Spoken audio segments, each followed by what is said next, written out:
या बातमीचे प्रायोजक आहेत मनोरंजन नगरी, लहान मुलांसाठी फुल एन्जॉय पॉइंट, पत्ता होम मैदान, पासपोर्ट ऑफिस समोर, सोलापूर.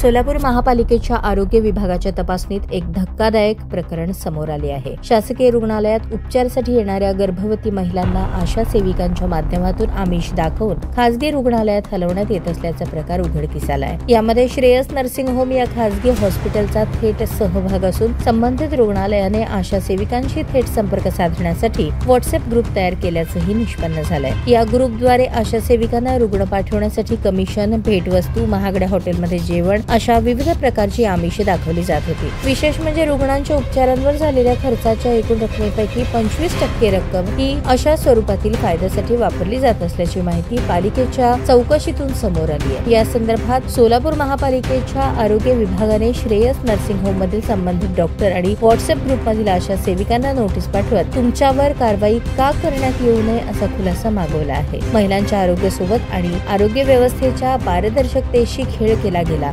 संबंधितांविरोधात आवश्यक ती कठोर कारवाई केली जाईल अशी माहिती डॉक्टर राखी माने यांनी दिली. हा प्रकार समोर आल्यानंतर सोलापूर शहरातील आरोग्य व्यवस्थेवर आणि खासगी रुग्णालयांच्या नैतिकतेवर मोठे प्रश्नचिन्ह उभे राहिले आहे. आता महापालिकेच्या पुढील कृतीकडे सर्वांचे लक्ष लागले आहे. अच्छा, मी डॉक्टर राखी सुहास माने, आरोग्य अधिकारी, सोलापूर महानगरपालिका, सोलापूर.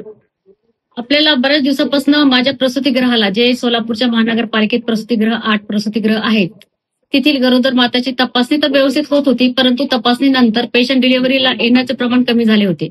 त्या संदर्भात मी आमचा स्टाफ जो आहे, आमच्या मेट्रन, ANM, GNM ह्या लोकांना मी सक्त ताकीद दिली होती. मेडिकल ऑफिसरांना सांगितलं होतं की हे प्रमाण कमी होण्याचं कारण काय आहे. तर बऱ्याच लोकांचं असं म्हणणं होतं की आशा वर्कर्स हे आमच्याकडे डिलिव्हरीसाठी पेशंट्स घेऊन येत नाहीत. परंतु ते आशा वर्करची पण मीटिंग घेतली, वारंवार त्यांना तोंडी सूचना दिल्या, त्यांनी वेगवेगळी कारण सांगून हा प्रकार दडपण्याचा प्रयत्न केला. त्यानंतर आम्हाला असं माहित झालं होतं की बाबा एक असं सरकार आपलं खाजगी रुग्णालय आहे की तिथे आशांना आमिष दाखवून आमचे जे मनपाचे प्रसूतिगृहातले जे पेशंट्स आहेत, गरोदर माता, डिलिव्हरीसाठी तिथे घेऊन जातात.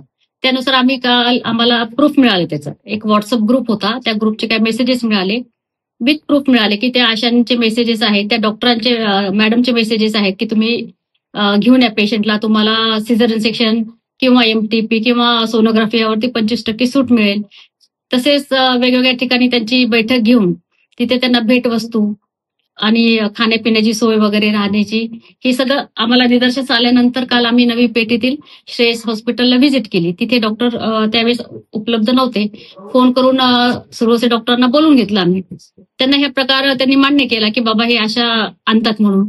परंतु त्यानंतर मी त्यांना सांगितलं की असा जो प्रकार आहे, असा प्रकार केल्यामुळे जो गरीब महानगरपालिकेचा जो गरोदर माता आहे त्या वंचित होतात, त्यांना लाभ जो मिळतो, जसं तुम्ही सरकारी रुग्णालयामध्ये जर डिलिव्हरीज केली, सिझर केलं तर त्याचा लाभ पण जननी सुरक्षा योजनेचा त्यांना मिळतो. शिवाय आर्थिक भुर्दंड त्यांना सोसावा लागतो. आता आम्ही त्यांची ताब्यात घेतली आहेत रजिस्टर चेकअप करून त्यामध्ये मॅच करणार की किती पेशंट आता साधारण तिथे आशा वर्करनी पाठवले आहेत. आणि काही आशांनी आम्हाला ओरली पण, तोंडी पण आम्हाला सांगितलं आहे की बाबा आम्ही हा प्रकार मॅडम करत होतो म्हणून. जवळपास 296 आशा वर्करचा हा ग्रुप आहे. त्यातले त्या साधारण 50-60 आशांनी तर कबूल केलेलं आहे. आमची कारवाई आणि चौकशी आणखी चालू आहे, इन प्रोसेस आहे. आमिष एकतर आर्थिक 25%, जर फॉर एक्झाम्पल सिझरिनचं बिल जर 40-50 हजार होत असेल तर 25% प्रमाणे त्यांना साधारण 5,000 रुपये मिळत होते. सोनोग्राफी 1,000 रुपयाची त्यांना 200 रुपये अशांना मिळत होते.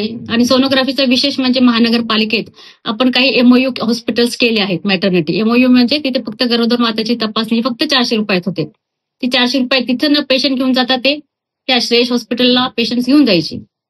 आणि अबॉर्शनचं पण प्रमाण या ठिकाणी भरपूर प्रमाणात करून आले. आम्ही ते पण पाहणार आहोत की अबॉर्शन कसं केले आहे, त्यात काही गर्भलिंग तपासणी करून केलं आहे का सर्वसाधारण केलं.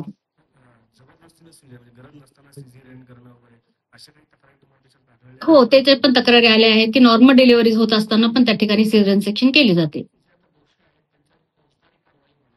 आधी आम्ही डिपार्टमेंटल चौकशी करू, त्यांना नोटीस दिली आहे डॉक्टरांना, त्याचा आम्ही खुलासा घेऊया आणि त्यानंतर फौजदारी कारवाई आम्हाला जर करण्याची आवश्यकता असेल तर वरिष्ठांच्या सल्ल्यानुसार आम्ही करणार आहोत. त्या पद्धतीने चॅटिंग की बाबा मॅडम माझा एक पेशंट आहे या एरियातला, माझ्या एरियातला, आणि असं डिलिव्हरीचं 9व्या महिना तिची डेट ही आहे, सिझर सेक्शनसाठी केव्हा आणू, तपासणीसाठी केव्हा आणू, किंवा मॅडम माझे 4 महिन्याचं प्रेग्नंट वुमन आहे माझ्याकडे, गरोदर माता, तिचं ॲबॉर्शन करायचं आहे, तर तिला केव्हा येऊ? त्याला रिप्लाय मॅडम करत होत्या, एवढ्या वाजता घेऊन येईन. ताज्या बातम्या पाहण्यासाठी प्राईम महाराष्ट्र न्यूज चॅनलला सबस्क्राईब करा.